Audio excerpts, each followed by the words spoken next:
Panchkula police अपने खाते में नित नए कारनामे जोड़ रही है। कभी किसी निर्दोष को गिरफ्तार कर अवैध रूप से कब्जे में रखा जाता है तो कभी लूट के मामले को छेड़खानी के मामले में बदल दिया जाता है।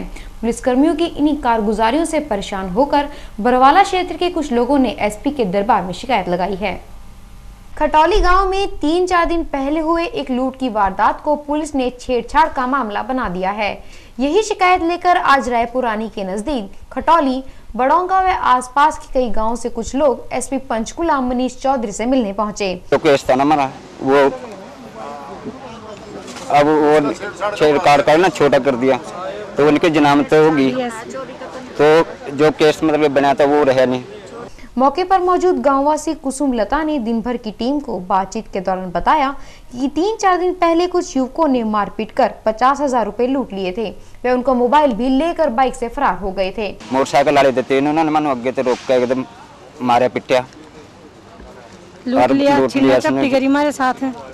उसने ना सबसे पहले मेरे को पकड़ के ये मेरे को छुटवाने लगे, फिर दो ने तो इसको पकड़ लिया और एक ने मेरे को पकड़ लिया। जिसने मेरे को पकड़ा उसने वो दूसरा गार्ड देके बोला करे छीन लो इसके पास से जो है। मैंने उन्हें उतार के चैन और टॉप्स उतार के दे दिए। मैंने कहा भैया हमको छोड़ दो, हमारी जान बख्श दो, हमारे शिकाले मेरा डैडी बीमार है, मैंने कर जान दो।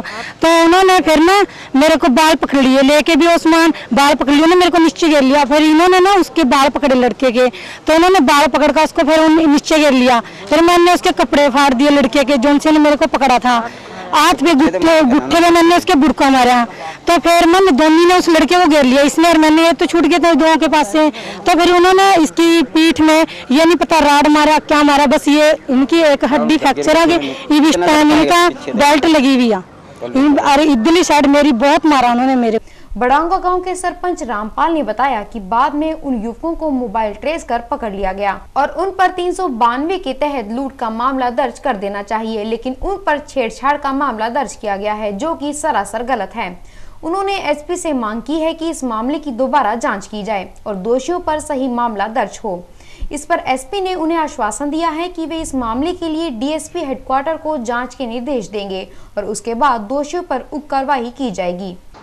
देखिए, पीछे एक महिला और एक पुरुष अपना मोटरसाइकिल पर जा रहे थे। उनका कथित रूप पे कुछ 3 लड़कों से झगड़ा हुआ था। उस संदर्भ में गांव वाले कोई पर्टिकुलर धारा चाहते थे और इन्वेस्टिगेशन में कोई और धारा लगी है, तो उसके लिए मैंने इनको आश्वासन दिया है कि मैं डीएसपी साहब को भेज देता हूं और वो जांच कर लेंगे।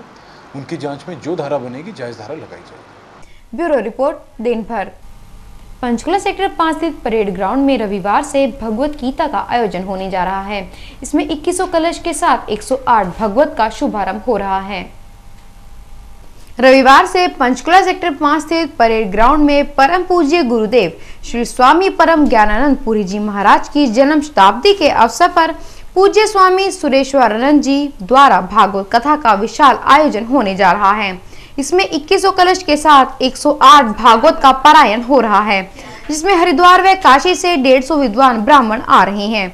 इस मौके पर मुख्य आयोजक पूज्य स्वामी सुरेश्वरानंद ने दिन भर की टीम को बातचीत के दौरान बताया कि ऐसे समारोह पर जाने से हमारे आध्यात्मिक जीवन पर प्रभाव पड़ता है और जब हम किसी महापुरुष का जन्म दिवस मनाते हैं तो उससे हमें एक विशेष संदेश मिलता है। इस भागवत कथा का प्रसारण आस्था चैनल पर किया जाएगा और इसका समापन 19 सितंबर को होगा। भागवत की कथा है और उसमें 2100 कलश स्थापित हो रहे हैं, जो सौभाग्यवती माताएं उसको प्रतिष्ठा करेंगी और 108 श्रीमद् भागवत कथा का पारायण है, जो हरिद्वार और काशी अलग अलग क्षेत्रों से विद्वान ब्राह्मण आ रहे हैं, उनके द्वारा वो सारा अनुष्ठान संपन्न किया जाएगा। इसका क्या फायदा होता है? समाज में जो भी पुण्य की कमी है, चाहे वो यज्ञ है, चाहे वो स्वाध्याय है, चाहे कोई पुराण है या किसी साधु महात्मा के विचार हैं, इसका प्रभाव हमारे आध्यात्मिक जीवन पर पड़ता है।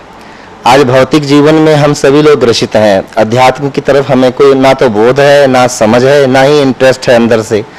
तो जब किसी महापुरुष का हम दिन मनाते हैं, चाहे उनका निर्वाण दिन हो या जन्मदिन हो या देवी देवताओं का कोई त्यौहार मनाते हैं, भगवान का कोई अवतार दिवस मनाते हैं, तो उस पर एक विशेष रूप से संदेश हमें सभी मनुष्य को मिलता है।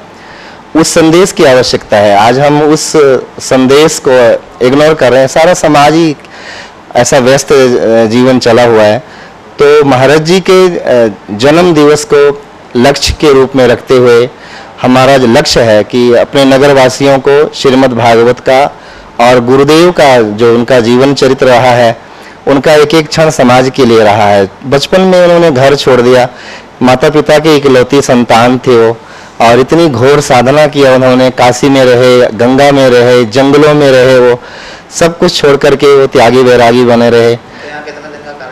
ये 8 दिन का कार्यक्रम रहेगा और 12 सितंबर को रविवार को प्राचीन शिव मंदिर सेक्टर 9 से कलश यात्रा वहां से प्रस्थान करेगी, जो हम 10 सेक्टर के बीच में से होते हुए सेक्टर 5 क्रिकेट ग्राउंड में कथा स्थल तक पहुंचेंगे। चंडीगढ़ सेक्टर 16 से सरकारी अस्पताल के डीएनबी डॉक्टर्स ने शुक्रवार को भी काम बंद रखा, जिसके चलते यहां आने वाले मरीजों को खासी मुश्किलों का सामना करना पड़ा। चंडीगढ़ सेक्टर 16 से सरकारी अस्पताल के डीएनबी डॉक्टर्स ने शुक्रवार को भी काम बंद रखा, जिसके चलते यहां आने वाले सैकड़ों मरीजों को भारी मुश्किलों का सामना करना पड़ा। वहीं ये डॉक्टर्स पीजीआई के डॉक्टर्स का समर्थन लेने के लिए पीजीआई पहुंचे। इससे पहले इन्होंने सेक्टर 16 के अस्पताल के बाहर काले बिल्ले लगाकर रोष प्रदर्शन किया।